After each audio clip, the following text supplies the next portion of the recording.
Well, hi everyone. Thanks so much for joining in this week's office hours. We really appreciate your time and being able to dive into your questions. I just have a couple of reminders and announcements from my side before we cover a couple of announcements from the Semantic Kernel team and then dive into your questions. As always, I want to remind everyone that we do have our weekly office hours every Wednesday from 8 to 9 a.m. Pacific time. You can scan the QR code as well if you have been forwarded a one-off and want the entire series. We have that focused for US and EMEA for individuals to join from that time zone with any questions you have. And then we also have a monthly APAC office hours as well for customers that are based there. And so if you do have individuals on your teams or if it's individuals from Microsoft joining, we do have that monthly on the second Wednesday of every month from 4 to 5 p.m. Pacific time as well. And then in between these office hours, we triage our GitHub discussions on a daily basis. So if you do have things that pop up, don't feel like you have to wait for our office hours either.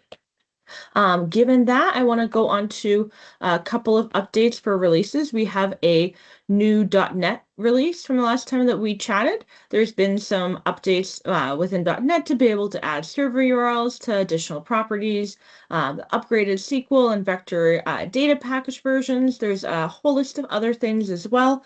And so if you haven't had a chance to take a look at this new release, I would recommend you do. I'm going to put a link to a couple different items in chat, but the releases is the top one if you want to take a look.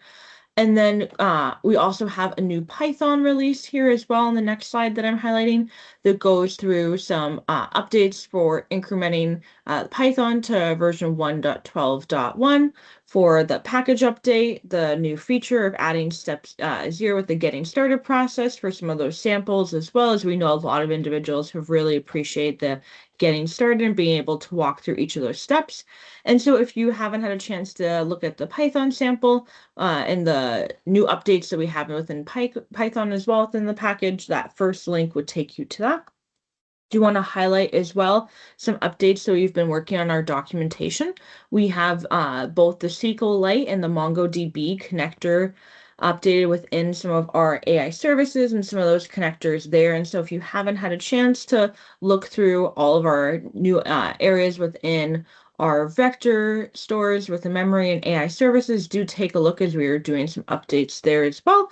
We always welcome your feedback. There are still some areas that we're updating. And so just know that we're working on all the documentation as well, but always welcome feedback folks have as well. And then I've also put in chat and linked the backlog by bucket. I know a lot of individuals like to see what's coming next on our roadmap. And so this has a really good overview of each of the different buckets and areas and what are the items that we're working on immediately and other ones that may be lower of P2 or others as well. And then I want to highlight a number of new blog posts that we've had. We have a number of great case studies. There was one last week around EY and their collaboration with Microsoft, but there's also one around the digital transformation that Rome is going through with their upcoming celebration. And so it highlights in this blog post in great detail the AI assistant Julie that they've built out using Semantic Kernel and how you can be able to go through Rome and get information around different sites, or if you're even just on a corner and see a old fountain or an old statue and want to learn more of being able to chat with Julie and get that information. And so the blog post details a bit more of how that was built out. I would recommend everyone take a look. I've linked to in chat as well the link to our blog. And then we also have process framework in Python.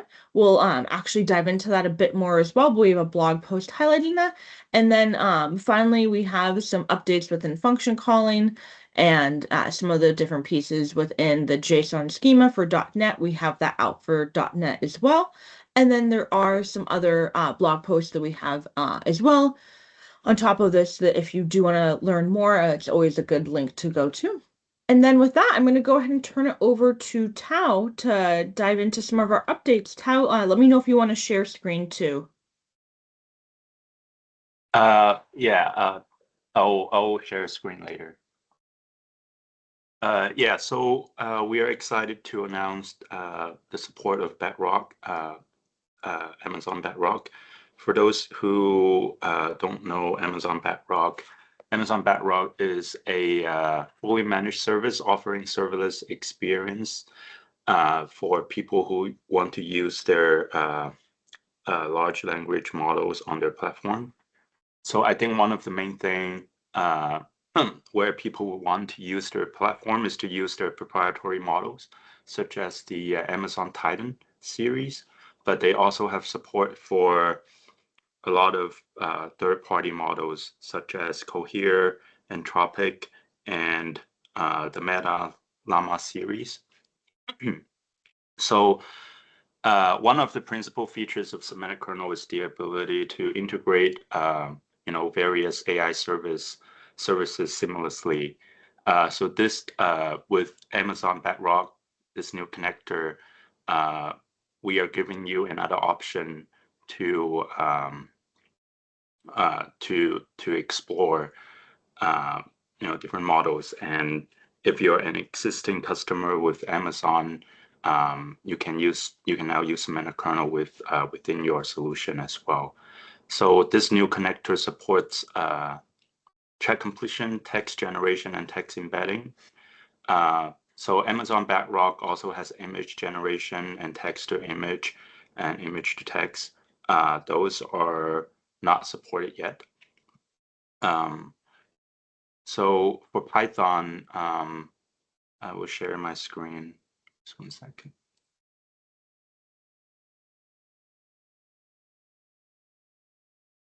So for Python, it's fairly easy and straightforward, just like how you would use all the other connectors. The Amazon Bedrock connector is called, for check completion, it's called Bedrock check completion. And actually, let me bring out the um, so I can,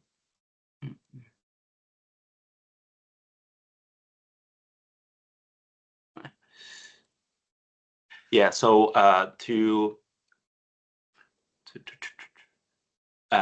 need an Amazon AWS account, obviously. Once you have the account and once you have access to the foundation models, you need to install the AWS CLI command line interface to configure your environment so that when you send requests, it gets the token. Amazon Bedrock doesn't accept these, so you need to set those up to start using the connector. Going back to the connector, to the sample. Yeah, so this is how you would set it up, and you just specify the model ID to start using it. And here is a set of, you can go to the README under in the code base in the repository to find out a set of models and the model IDs supported. And in the future, we will update our link site as well. So all of this information will be included there as well. And yeah, so that's basically how you would use it. And you add that service to the kernel, and then you can start using the kernel. And one thing I do want to mention is because Amazon Bedrock, it provides this unified interface for all the models, but then some of the models you could have more customized settings for some of the models. So for example, in this case, we're using Cohere command R models. And for this model, it not only supports the temperature setting, top P setting, it also supports presence penalty and the seed setting.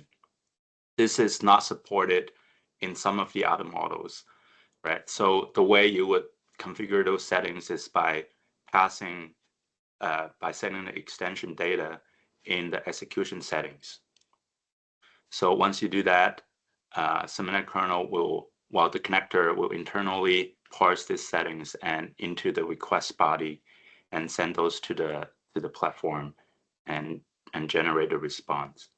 Yeah, so the rest is pretty standard, and yeah, so this is how you use the Bedrock connector in Python. I think .NET, Roger will talk about the .NET part.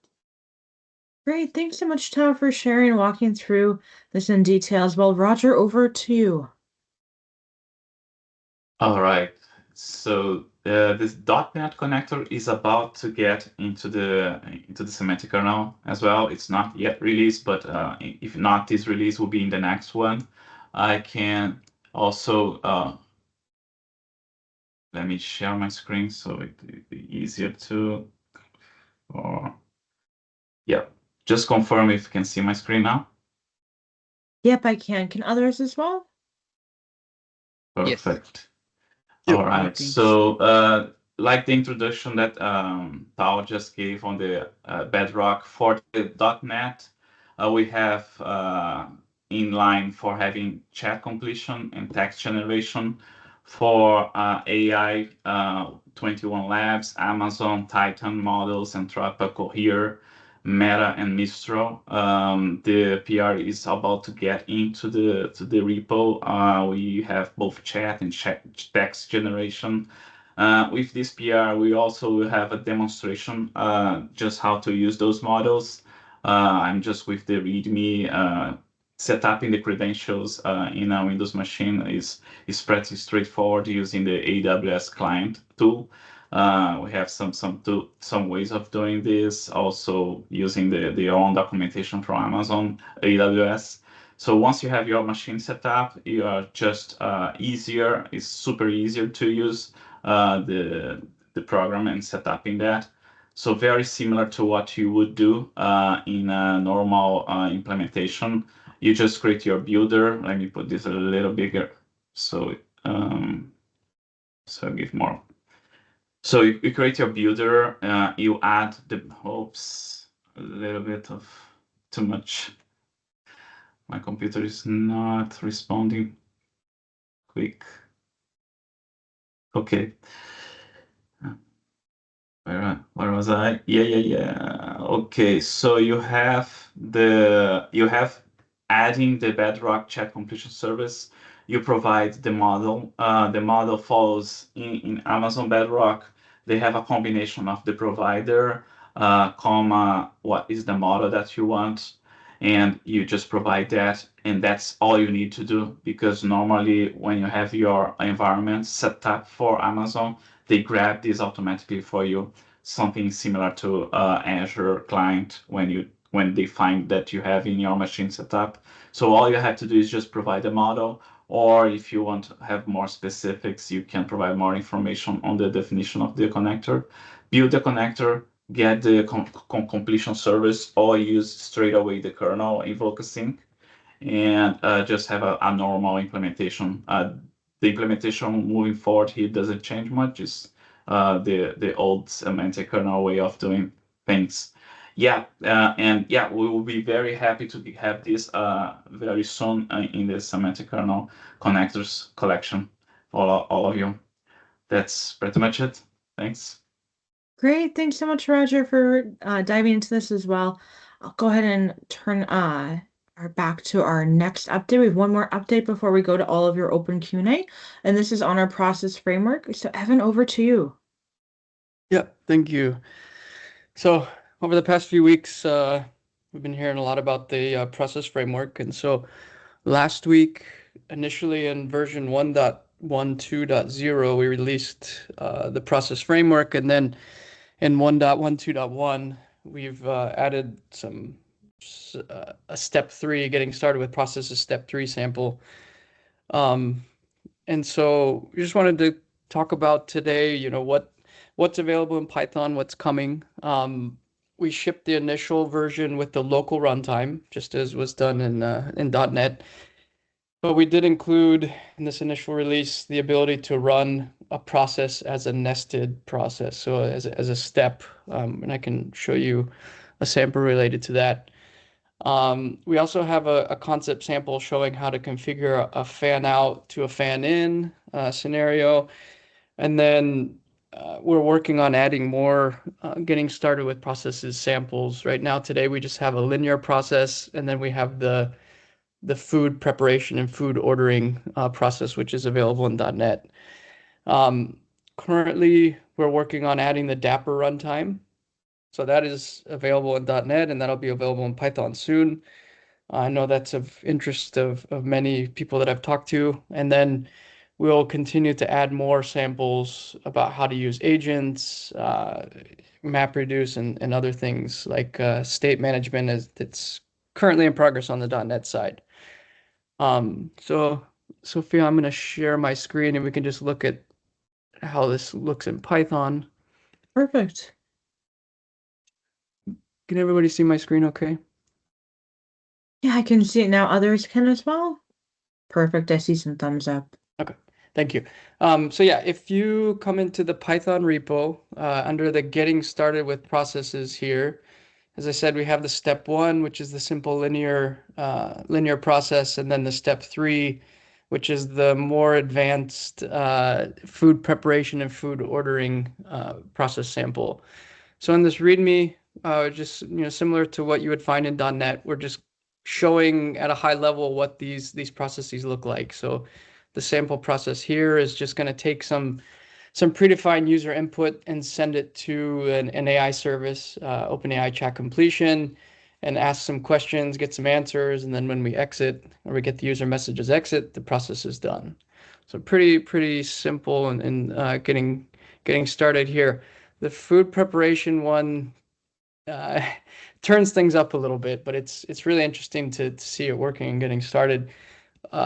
A lot of these samples are just showing at high level how to configure these various steps, how to include state, really breaking down the process into these logical steps.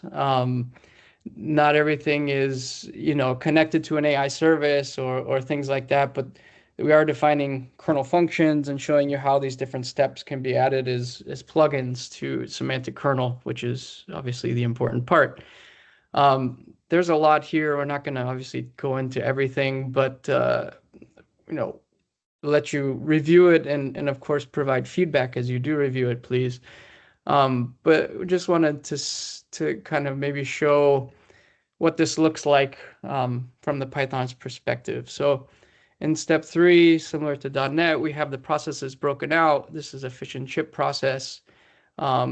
This is a kernel function that we have, can be any kernel function that you define, and then showing what happens once this kernel function is run and the events that we're emitting, and then the data that we emit so that we can continue the process. We can see that we have, just some method here to create the process.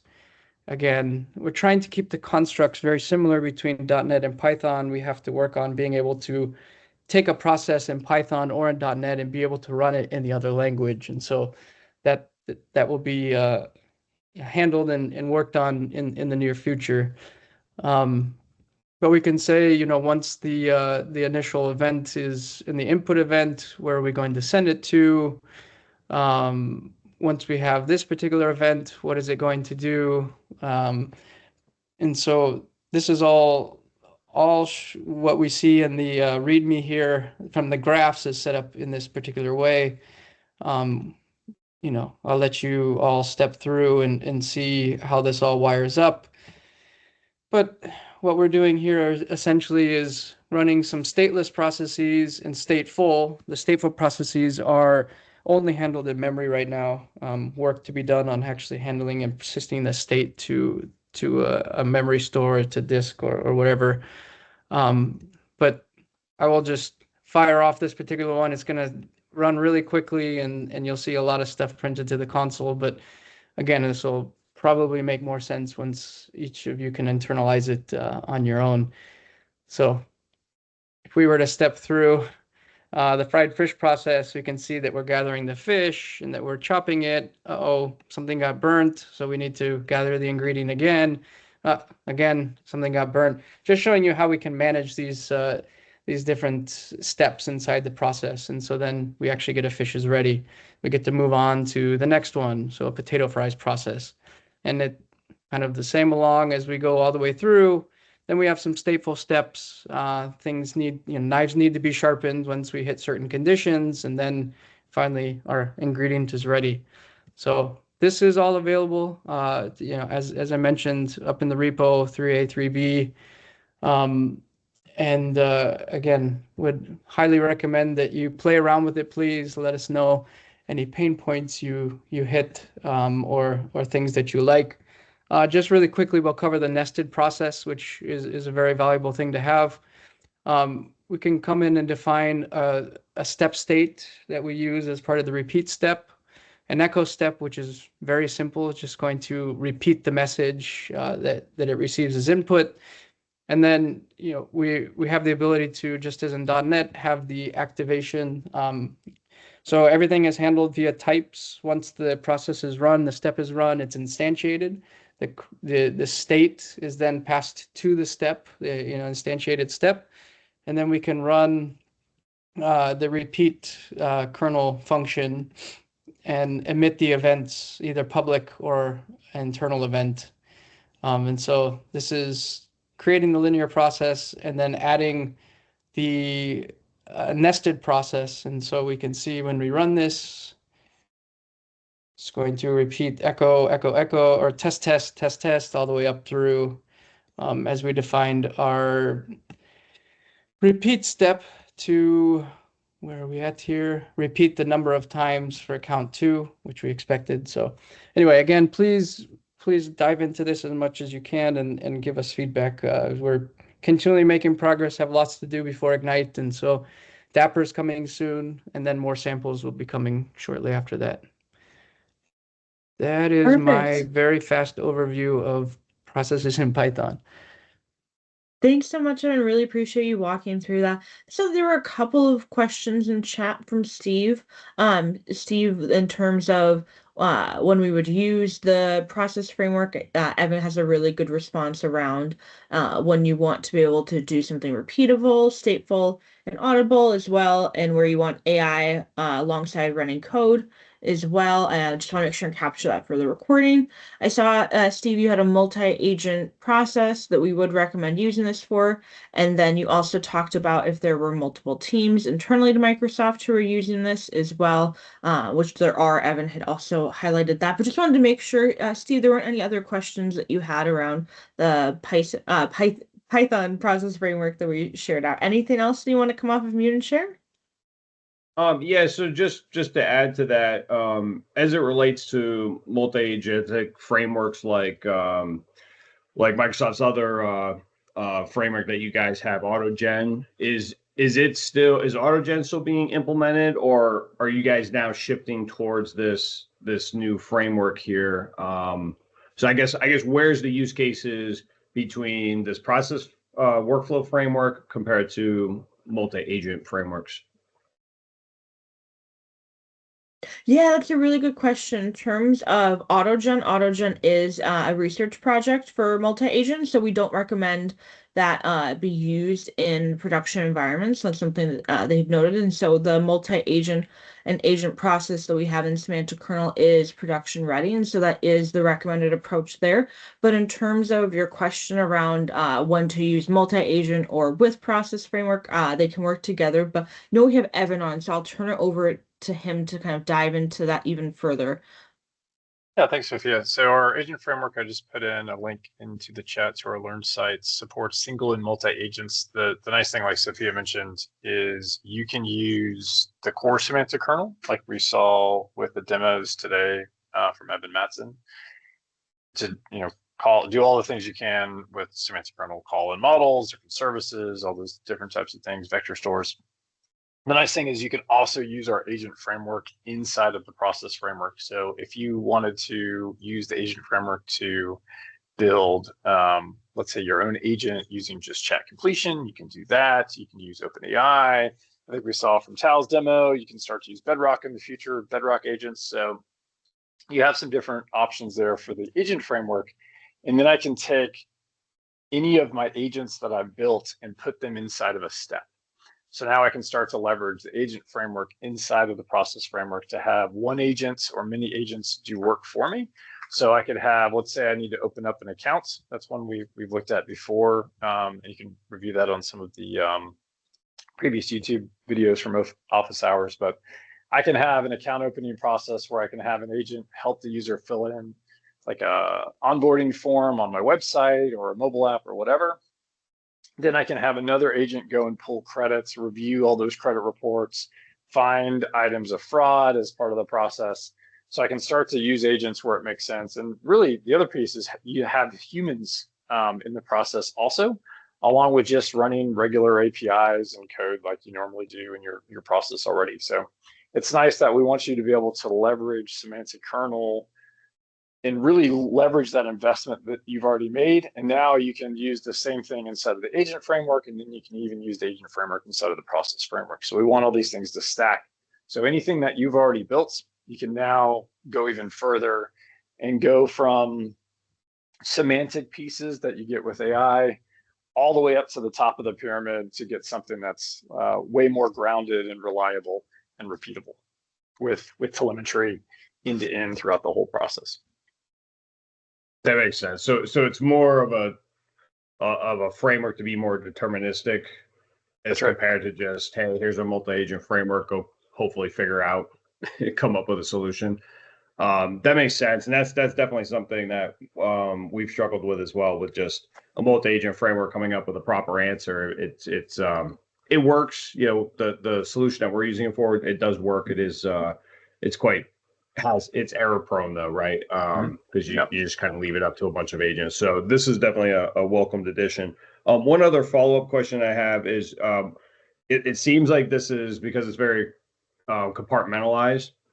Are you guys internally, like, I guess this is more an architectural scaling question. Are you guys internally taking each one of these processes or steps or different functions that you guys are doing, doing distributed services, Azure functions, and then, tying those all together with the process framework as kind of like a quarterback for the whole entire process? And does that seem to scale well? Yeah. So for global scale, the nice thing here is the process framework runs on top of Dapper or Microsoft Orleans. So you can scale to billions of instances within things like Dapper and Orleans. So if you're not familiar with those, I can paste a link into the chats. Yep. No, that's great. That's great. Yeah, I think that handles scaling really well. Okay. Awesome. Thank you. Great. Thanks so much, Steve. Really appreciate the questions. I'm not seeing any others in chat. Folks, feel free to come off of mute or add questions in chat of anything you have or items we had of our Semantic Kernel updates. We'd love to hear from you. Well, I do have another one regarding assistance. OpenAI Assistance seems like the framework and Semantic Kernel, it has seems like we can't set. There's only getters and initialization on that framework, and I was curious as to why that is, and if that's something that should be coming in the future to be able to change those settings, or is that restricted on OpenAI side? I didn't see it being restricted on OpenAI side, so I was just curious as to why that was developed that way. Great question. I'll hand it over to Chris to dive into. Hi, Steve. In terms of modifying assistant properties, you're right. We haven't exposed that. Trying to strike a balance in terms of adding value to the assistant API without necessarily wrapping or obfuscating the entire thing. One place where you can see this kind of exposed more directly is, for instance, with the file search tool feature. We don't attempt to wrap the vector store and file interactions. That all happens directly through the OpenAI client. And so, if you need to modify the assistant, you can certainly go through the OpenAI client and do that. We provide the ability to query and retrieve the definition, and so that pathway is available. So in terms of, you're not necessarily prevented from doing that. We just haven't promoted that as a first-class scenario in the assistant framework. With that said, maybe it is time to kind of take another pass and see if we can't facilitate that a little bit more as a first class feature. So I can add that as an issue to our backlog. Yeah, that'd be great. I can roll my own too. I just wasn't sure if that was like just an oversight or if it was a backlog item. Yeah, it just wasn't the prize zero scenario Gotcha. necessarily, Okay. and we do provide the opportunity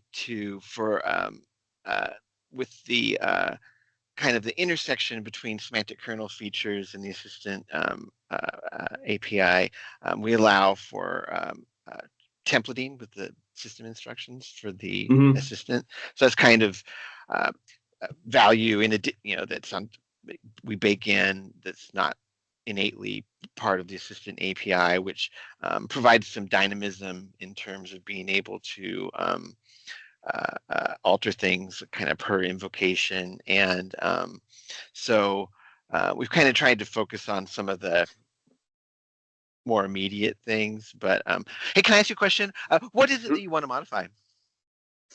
Just kind of the standard stuff. So it could be, so basically what we did was internally we kind of replicated the GPT store, if you will, right? Just for internal GPTs. And so our company, folks can make those internally. And so essentially anything about one of those GPTs. So the name, the instruction set, the description, the plugins, which are our internal plugins.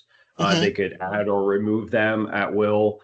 And the file part obfuscation works great, right? Because we can modify that a little bit separate from that's obfuscated separately. So that works fine. So just all the regular initializers on there. I have used your invocation settings, to do some modification on some of those, but we're replicating and storing it in our own database on top of obviously storing the assistant up in OpenAI's ecosystem. So the obfuscation works really great in semantic kernel right now. It's just that was the only little thing I wanted to ask about, because either I'd roll my own or wait for you guys to bang it out in the roadmap. It doesn't seem like it'd be that much work, but you're right. It wouldn't.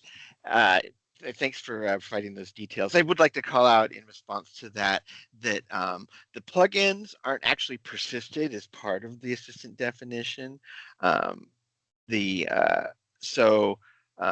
Oh, really? That's good to know. Okay. Yeah, so you're kind of free. Well, the reason is over time, imagine you have a plugin with 2 functions, and then over time there's 4 or 5 functions. It's kind of what I would consider a slowly changing dimension. So having that hard binding to the and plus, every time you instantiate an agent that already exists, you kind of have to locally inject, provide that local binding to your plugins or functions. But that's into the kernel though, right? It's really like we're not assigning them directly to the assistant. We just assign them to the kernel. Well, at least that's what I'm doing now. Yeah, that's correct. Because you always execute functions locally anyway, right? And so the plugin definition itself might change over time. The code that's initializing the assistant might potentially change over time. So it seems like a potential bug farm to create that hard binding. And so, so you do have that flexibility to, you're not going to paint yourself into a corner. You are free to initialize the plugins as needed on each instantiation. Okay, perfect. Yep. And so you guys serialize that behind the scenes, and then that gets sent up to the tool section of the correct. Yes, assistant. That's right. Okay, that's right. Awesome. Right. And that's always auto invoked, I assume then? Currently, we do have a back issue in our backlog to support manual invocation. Because of the nature of kind of the loop for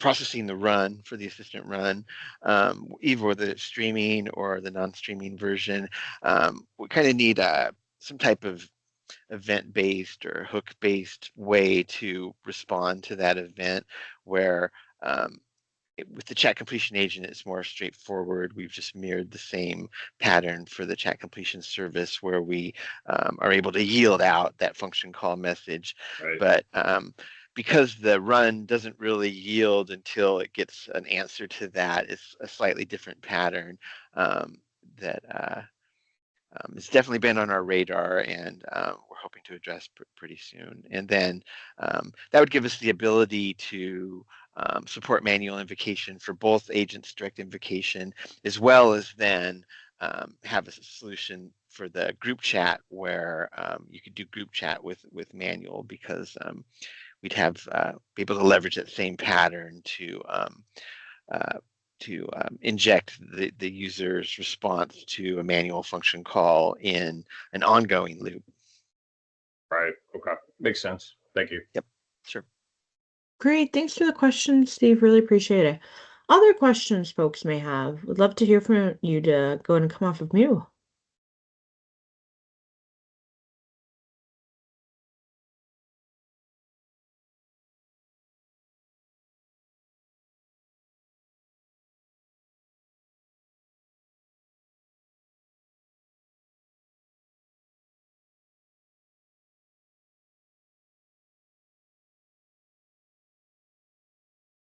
We'd love to hear from you. Feel free to put anything in chat as well. Is there anything that anyone's working on, since we met last week, that you'd be willing to just at a high level dive into, or even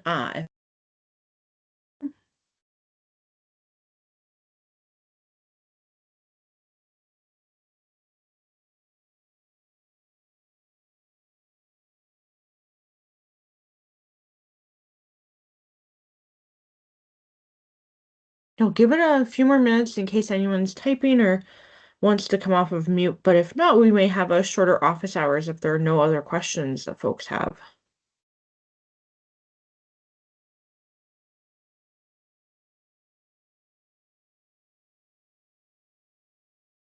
Oh, there's a good question in chat from Vishag. Thanks so much for sharing that. Are you able to come off of mute? If not, no worries. I can read out your chat question as well.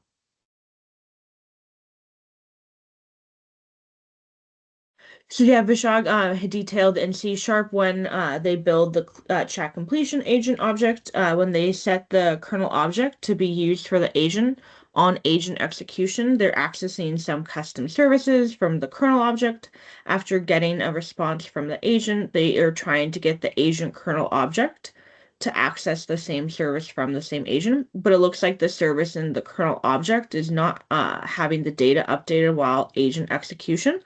So we'd love to be able to dive into this further. Chris, do you want to dive into this Asian question a bit? Yeah, I would love to. Absolutely. The Vishag, can you provide a little more detail in terms of the nature of the service you're talking about and what's being updated? I would certainly expect say, for instance, I just like to get a kind of a bit better picture of the full life cycle, the loop that we're talking about. I mean, if you're calling a plugin that accepts the kernel object and as a function parameter, and you're updating the service in that kernel object, it should be the same instance. And so I'm very curious to explore this. So hi Chris, I managed to get unmuted. I was in a meeting, so that's why I just started. No problem. Yeah. So actually, when we built the chat completion agent, I heard what you just responded, but ideally, when we build the kernel object, we can set the service collections, right? So in that one, we have set a transient service, which is a custom service, internal custom service we are using for getting the updates from agent, since the middleware is missing from an agent execution. So after while executing the agent, we are also having internally tracking which functions invoked, what is the updates from the agent, those kind of things we are updating to the service and trying to access that service collection or service from the same agent after agent response received. Right. So in that response, if I'm getting the same agent, the kernel object is not updated. And are you certain it's the same kernel object instance? Yes. I mean, I mean, And what aspects do you expect to be updated? So in the custom service, basically we have some logging kind of thing, which we are collecting the logs from what functions executed, what is the basically see. the logging. Yeah, so we are trying to I access the see. logging. So Yeah. in the normal execution means if you are executing the semantic kernel without agent, a normal invoke prompt or invoke async, we were able to get the kernel object and accessible the services and the updates on the services after getting the response. But in agent execution, I didn't see that update. Or is there any code base or anything we can? I would certainly expect to. I mean, the behavior with especially with chat completion agent, the behavior you're seeing with core kernel patterns, I would expect to be mirrored in the chat completion agent. We're certainly not doing anything to interfere with that, at least intentionally. I do wonder if I mean, you're saying it's the same kernel object, but as Tommy was mentioning in chat, I was curious about the same thing about transient. I might explore trying to use a keyed service so that you can associate a particular kernel with an agent based on a key as opposed to transient. Other than that, Maybe okay. if Yeah, this I continues will to be an change. issue, I'd Okay. you can Yeah, file I an will. issue. I'd love to troubleshoot this with you. Okay. So one thing is each completion agent, because in my application there are 5 agents or something is working. So each completion agent is using new kernel objects, not the Yeah. same kernel object. So each completion agent is using different objects of kernel. Are the agents, how are they being managed? Transient, or are they persisting over? Are the agents themselves potentially transient? Agent itself, that I need to check. That I need to verify. Okay. I just mentioned the transient from a kernel level, not from a group chat or agent level. The kernel inside the kernel only I'm injecting the services as a transient.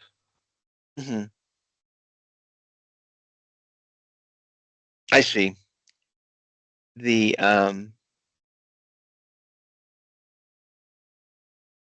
yeah. We'll try to see to update the transient to scoped or something, and we'll see how it is behaving. The yeah, I mean, at the core level, the chat completion agent is a very kind of thin wrapper to what's happening in the core kernel patterns. So it sounds like something's going on for sure, but based on kind of my understanding of the internals, I certainly wouldn't expect to see what you're seeing. So I'd certainly love to understand it more. Okay. So you can file an issue and feel free to ping me directly if you have the time. Okay, thanks. Yep. Thanks for that. Great, thanks so much for thank you so much for sharing. And as you do go through, if you have further issues, feel free to reach out to us directly, and we'd love if you could file an issue so we can look into that further as well. We have about 15 minutes left. Are there other questions folks have? I'm seeing we don't have too many other questions in chat, just more elaborations on that from our last question. But would love to hear from folks, even if you're just sharing, if you feel comfortable talking about what you're working on with Semantic Kernel as well. I'd love to hear from you.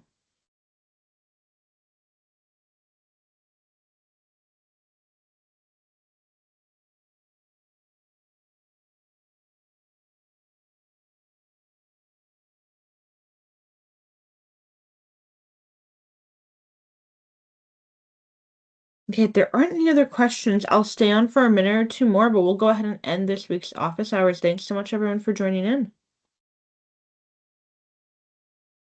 Thank you. Thank you. Thank you.